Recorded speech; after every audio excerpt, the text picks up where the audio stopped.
a lot how I based my play of him, George Gregan, Bola Conradi back in the day as well. It's that instinctive scrum halves that has it feel, knows when to snipe, keeps the pillars honest.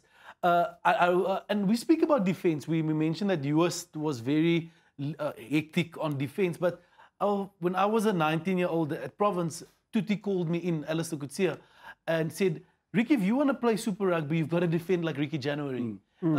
Because he was not scared as well. No, I think, also, you know, he was in the faces, he was there, he was physical. He's short, but he's a physical. Yeah. Did get a little bit more physical as time went on, but never scared. Never scared. A tenacious scrum half that was really in your face all the time. And I think Oscar has more stories to tell about a guy like Ricky January.